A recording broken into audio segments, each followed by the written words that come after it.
Oke, kita langsung aja bahas token yang lagi rame banget dibicarain, RAI Token. Di satu sisi namanya kedengeran keren ya, menjanjikan revolusi di sektor pertanian. Tapi di sisi lain, banyak banget tanda tanya di sekelilingnya. Nah, hari ini kita bakal bedah tuntas. Ini tuh beneran terobosan atau cuma sekedar jebakan sensasi sesaat? Jadi ini dia pertanyaan utamanya. Apa ini beneran revolusi pertanian yang dikemas secara digital? Atau ini cuma jebakan model baru yang polanya udah sering banget kita lihat di dunia kripto? Mana yang benar? Yuk kita telusuri bareng-bareng. Biar gampang, pembahasan kita bakal dibagi jadi beberapa bagian. Pertama, kita kenalan dulu. Apa sih RAI token itu? Terus kita masuk ke bagian paling panasnya, soal kontroversi influencer. Setelah itu kita lihat data perdagangannya. Angka nggak pernah bohong kan? Dan terakhir kita coba simpulkan bareng-bareng, ini inovasi atau murni spekulasi? Oke, kita mulai dari yang paling dasar dulu. Sebenarnya apa itu RAI token? Kalau kita lihat dari konsep yang mereka tawarkan, intinya adalah soal membangun sebuah jembatan. Jembatan antara dunia pertanian yang nyata yang bisa kita sentuh dengan dunia blockchain yang serba digital. Nah, konsep jembatan ini mereka kasih nama keren, agro blockchain. Idenya, jujur aja, ambisius. Mereka mau pakai teknologi blockchain buat bikin industri pertanian yang selama ini kita anggap tradisional banget, jadi lebih transparan dan bisa diakses sama siapa aja. Lebih spesifik lagi, tujuannya adalah supaya kita, masyarakat umum, bisa ikutan berpartisipasi langsung di bisnis nyata, yaitu industri kelapa dan vanili. Secara teknis, token ini dibangun di atas jaringan Ethereum, jadi dia token ERC20. Dan yang menarik, mereka pakai strategi fair launch. Artinya apa? Artinya nggak ada tuh penjualan khusus buat investor kakap di awal. Tujuannya sih biar semua orang punya kesempatan yang sama dari awal. Nah, ini poin yang krusial banget dan halas digarisbawahi.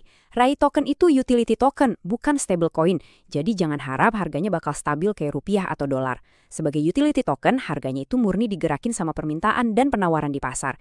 Idealnya, ya didukung sama perkembangan bisnis kelapa dan vanilinya. Jadi kalau harganya naik turun drastis, ya jangan kaget.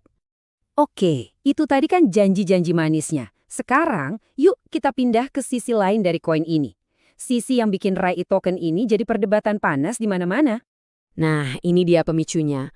Proyek ini nempel banget sama nama seorang influencer besar, John LBF. Keterlibatan dia otomatis bikin token ini langsung dapat sorotan gede-gedean. Tapi, ya gitu, di dunia kripto kalau udah ada influencer yang ikut campur, ceritanya bisa jadi kayak pedang bermata dua. Dan inilah suara-suara skeptis dari komunitas. Kutipan ini mewakili ketakutan banyak orang.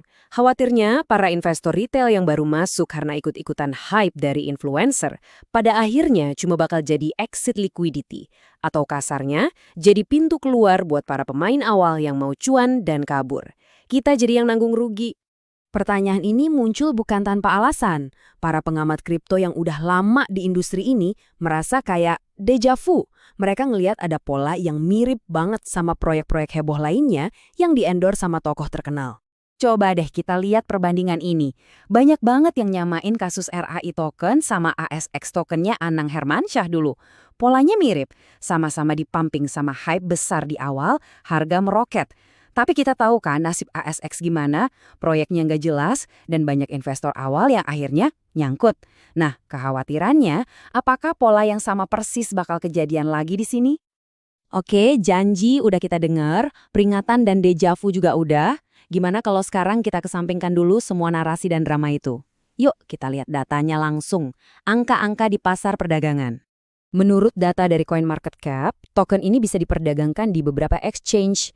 Ada WIX, ada CoinStore, tapi coba lihat deh angka yang paling gede. Volumenya justru datang dari gudang kripto yang pasangannya langsung sama rupiah. Ini bisa jadi indikasi kuat kalau motor penggerak utama perdagangannya ya pasar lokal, pasar Indonesia. Ini dia angka sakral di dunia tokenomics, supply maksimum.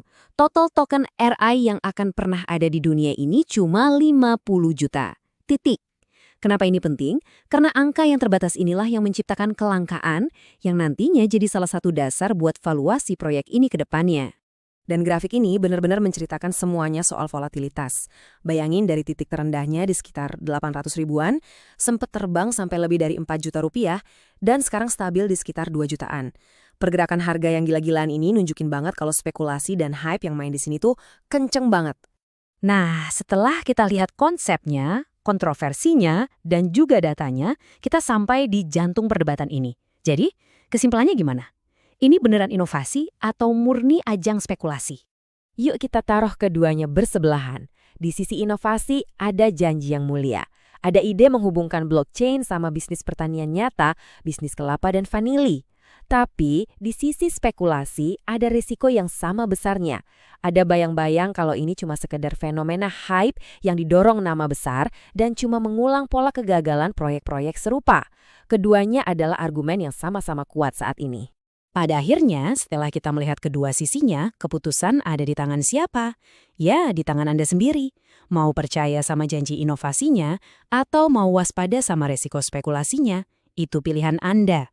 Inilah kenapa mantra sakral di dunia kripto, do your own research atau DYOR, itu penting banget.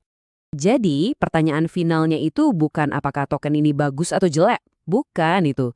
Pertanyaan yang jauh lebih penting untuk Anda tanyakan ke diri sendiri adalah, apakah riset saya sudah cukup dalam untuk mengambil keputusan? Karena disinilah, di titik di mana janji-janji manis bertemu dengan realita pasar yang keras, pekerjaan rumah Anda sebagai seorang investor yang cerdas justru baru saja dimulai.